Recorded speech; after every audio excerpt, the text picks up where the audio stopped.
Latin American music dominates the first half of tonight's concert. We have the European premiere of Paquito de Rivero's Concerto Venezolano for trumpet and orchestra. De Rivera is a great Cuban jazz musician. The clarinet and the saxophone are his specialities, so writing for the trumpet is slightly off his normal territory.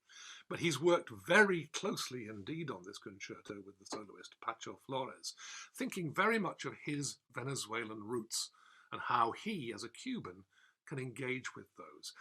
At one point, there's a dance called the Merengue, which is very typical of Venezuela.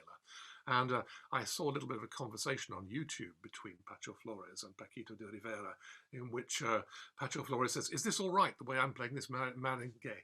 And Rivera says, "Well, come on, you're the Venezuelan, you've got to like it." So he's very much trying to engage with that kind of tradition and that incredibly rich body of musical culture that there is in Venezuela.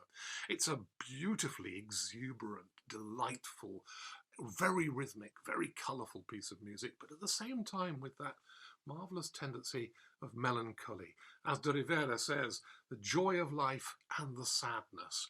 That's what a lot of Latin American music is about, and this concerto really celebrates this to the full, as indeed does Astor Piazzolla's Revirado for trumpet and orchestra. And we also have a composer who's a completely new name to me, Evencio Castellanos' Santa Cruz de Pacairigua, a suite Sinfónica. Now this is a piece written in order to consecrate, or in honour of the consecration, of a new church in Venezuela.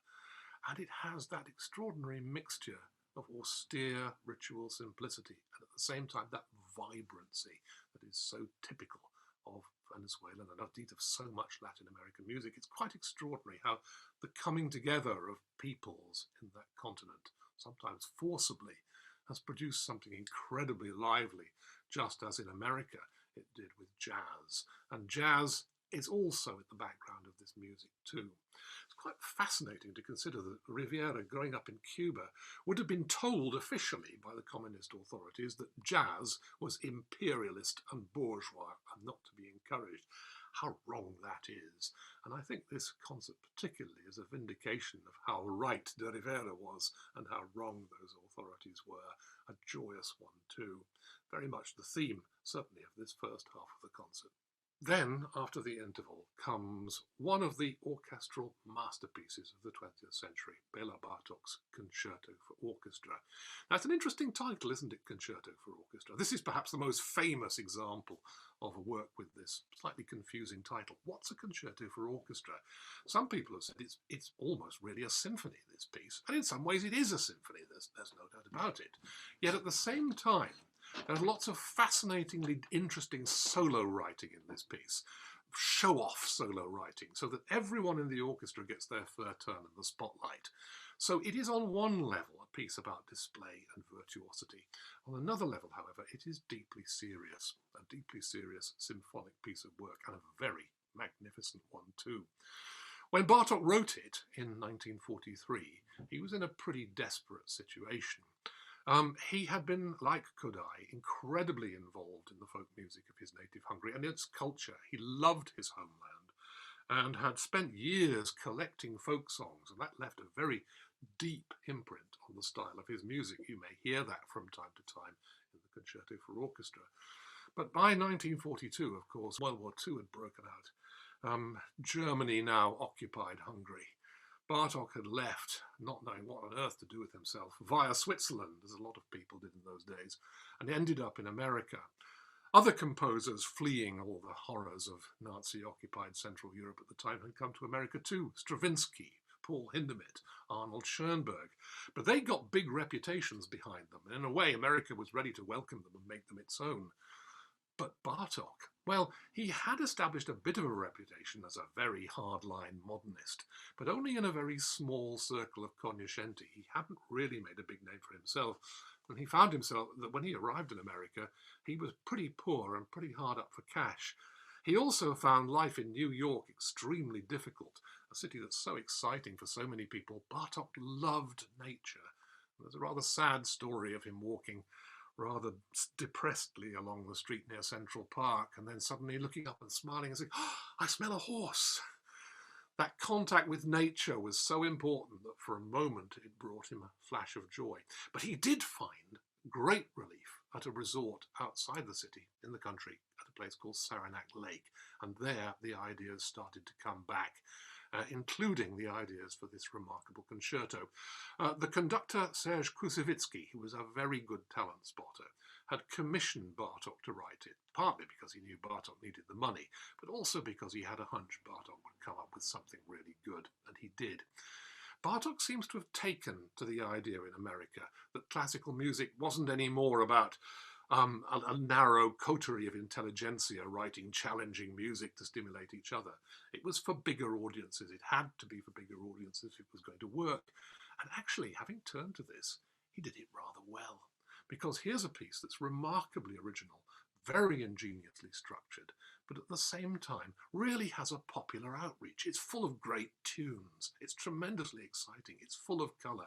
And at the end, there's an irresistible sense, rather rare in Bartók if you compare it to his early music, of a great shout of joy, as though actually just the experience of re-engaging with his creativity, even though he's in exile and very depressed about his fate, the fate of his homeland, has completely liberated something positive in him again.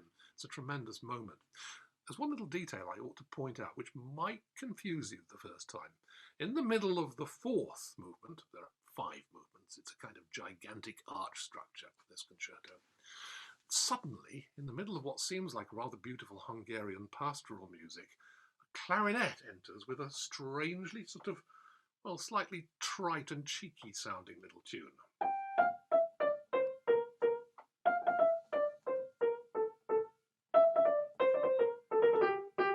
Just like that. And it's greeted immediately with shouts and trills from muted trumpets, and later with a raspberry, there's no doubt about it, a very rude sound indeed from a glissando trombone. The rudest noise Bartók knew how to make. What's this about? Well, apparently Bartók was rather depressed by the extreme popularity during the war of Shostakovich's Leningrad Symphony, which had become a bit of a cult because it represented Russia's defiance against Nazi occupation. Was Bartók just being a bit jealous? Or did he actually really dislike that sort of whole communist positivity way of thinking and react against that? But it's also possible that he had something else in mind, because that little figure, da-dum-ba-dum-ba-dum-bum, is one of the hit tunes from the musical The Merry Widow by Lear, which Bartók probably knew was Hitler's favourite piece of music. Maybe that's what this is about. Maybe that's Bartók raising 2 fingers defiantly to the man who's created such havoc in the middle of the piece. That's what I'd like to think. And it would also explain how in the finale he is able to liberate himself through furious dancing to such a magnificently joyous ending. Alas, Bartók was already seriously ill when he wrote this concerto. He got leukemia. He eventually died the year after the premiere. And he wasn't very old either. It was a tragic ending when he was obviously looking forward to doing so much. But I'm glad that he was able to hear this concerto performed and able to hear the terrific success that it scored, that shout of joy at the end had such a marvellous response from the audience, that the audience were able to hear it and welcome it. That's one consolation in those dreadful years.